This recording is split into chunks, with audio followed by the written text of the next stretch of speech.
ఒక తండ్రి వృద్ధాప్యంలో బలహీనుడైపోయాడు. తన కొడుకు మాత్రం పెద్దవాడయ్యి మంచి సంపాదన సంపాదిస్తున్నాడు. కానీ తండ్రి గురించి, అతని ఆరోగ్యం గురించి ఆలోచించేవాడే కాదు. నాన్న, నీ జబ్బుల కోసం డబ్బులు వృధా చేయడం వ్యర్థం. నాకు నా ఇల్లు, నా ఖర్చులు ఉన్నాయి అని ఎప్పుడూ తప్పించుకు తిరిగేవాడు. ఒకరోజు ఆ తండ్రి తన కొడుకుని పాత ఇంటికి తీసుకుని వెళ్ళాడు. ఆ ఇంటి గోడల్లో కొన్ని చీలికలు ఉన్నాయి.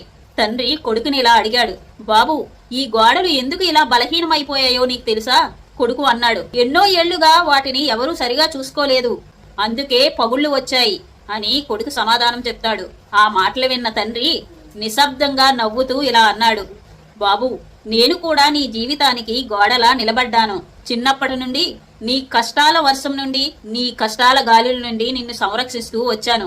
ఇప్పుడు నేను బలహీనమైన వృద్ధుణ్ణి కాబట్టి నువ్వు పట్టించుకోకుండా వదిలేస్తే నేను కూడా ఈ గోడల్లా ఏదో ఒక రోజు కూలిపోతాను. గోడ కూలితే ఇల్లు ఉండదు. తల్లిదండ్రులు కూలిపోతే నీ గర్వం, నీ స్థానం కూడా ఎక్కడా ఉండదు. ఆ మాటలు విన్న కొడుకు గుండె పగిలిపోతుంది.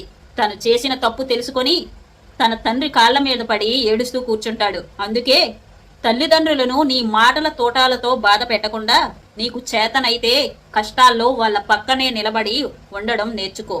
నువ్వు చిన్నప్పుడు ప్రాణాపాయ స్థితిలో ఉన్నప్పుడు వాళ్ళు తిండి నిద్ర లేకుండా నిన్ను కాపాడారనే విషయాన్ని ఎప్పటికీ మర్చిపోకు.